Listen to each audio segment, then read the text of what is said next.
Hello, and thank you for your interest in the monthly Caseload Manager for Speech Therapy. This is a way to keep track of all your therapy and what happened with each child, whether or not they were seen, for how long, what kind of session, why they weren't seen if they weren't. It has a lot of information for you when you go to do your Medicaid billing. You can just open this up and you'll have everything you need right there. So let's get started. The first page here, the first tab is instructions. It gives you a quick start guide, and then each tab has its own color-coded section where if you have a question about something, you can just go right to that section and easily find your answer. So let's start here with your master list. I've started with one student named JJ, and I've put his name in there, and you wouldn't want to use a name because it could be on the cloud. Then I have a date of birth, and when I put that in, this automatically calculated. Then I'll put his grade in. If he's 14, let's say he's a ninth grader. And let's say he's speech language impairment. And I put his last eval was this date. And then this automatically calculated 3 years ahead. So you'll know, and this will turn yellow when you get to within 1 month of that needing to be done again. Then you can put what kind of therapy type. So let's just say he's language. If you want to do target minutes per session, you need to do this if you want everything to calculate correctly. Minutes per week of his IEP, so he's going to get 30 minutes a week. And he is not a Medicaid. Well, let's say he is. So you're going to do this for every child that you have. Doesn't take too long, and once you get them all in, you can alphabetize them if you want. And when you get a new child, you just add them at the bottom. But you can't re-alphabetize because then that will mess up all the formulas. So you'll have to just keep them in the order that they're placed in. You can alphabetize in the beginning before you start, but once you've started, you cannot do that. So the next tab is a schedule, and you can just keep your schedule easily editable and changeable because we know our schedules never stay the same. And I refer to this actually many times a day because I forget where I'm at sometimes and who I have to see when.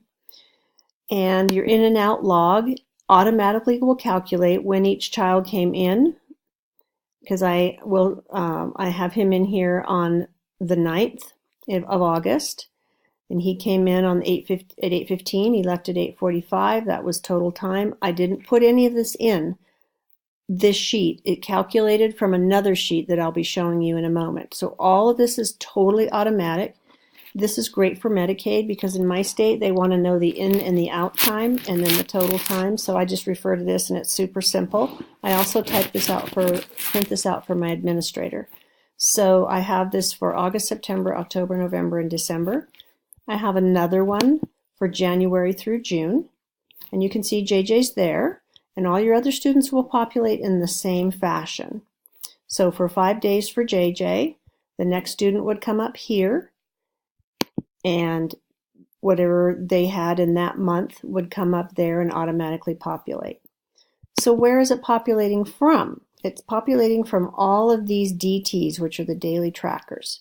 So in August, I put in, JJ came up automatically because it comes from the master list. In August, I saw him at 8:15 to 8:45. This automatically calculated. It was an individual session. And the day in August is here. This is a drop down. So this was the 9th of August that I saw him. These green lines are my hours as a therapist. I came in at 8. I left at 11:30. I had lunch. I came back at 12 and I left at 4. This automatically calculates. And so your total hours that you worked that day was 7.5. Alrighty. So now if, let's say, JJ was absent, you would put 30 here, and you would put for whatever reason you did not see him. Either it was a no-show, which like for teletherapy will happen. There was a school activity. He was unavailable for some reason. He was absent. So let's just say absent, okay?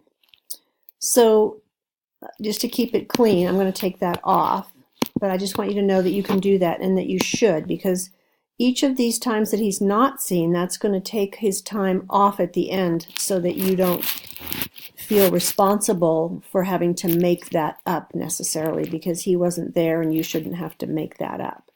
So you're going to do this for day 1 in August, day 2 in August, day 3, and so on. And several days in August. I fit it for 5 weeks a month, just in case you need those. And at the end of that month, if you want to look at this, you can. I don't hardly ever look at it, but it is there. We see that JJ has had 5.5 hours, and that is 1 complete session. And if he had been absent, it would have shown here as 1 session absent. So you're going to do that for September, October, November, December, January, February, March, April, May, June, and then let me show you the cool thing. That's all you really have to put in. The rest of these tabs are going to calculate for you. So the summary log is going to tell you, because you put his name in here and you put in how many minutes per week, it's telling you he needs to have 120 minutes per month. That is his target. His target for the year is 990. So as you can see here, the 30 from August is going to be all the hours that all the minutes that he gets is going to add up right here. So as September, October, November go, this number is going to get bigger and it's going to get closer to 990, so that you can see, okay, I'm on track with him, or no, for whatever reason I've missed a few and he's not getting his allotted time, so I need to try and make up some for him. Now, the nice thing about this is that, let's say he's absent, and in my district and with my policy, I do not make up kids that are absent. If they are absent, they have missed it. But if I didn't see them for some reason, and if it was my fault, then I need to make it up. So when you put absent on the daily tracker, it's going to take it off of this.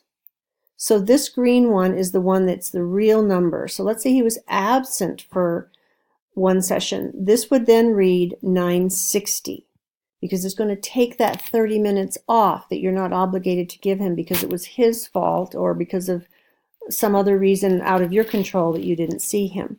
This is just what's going to calculate as his number no matter what. And then this is the number that will change and adapt to what you've then put in, whether or not he was absent, okay?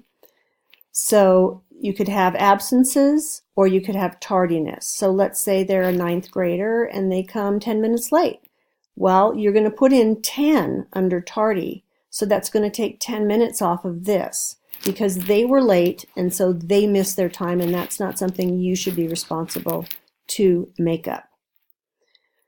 Okay, so that's the summary log. I'll just go back here to reports.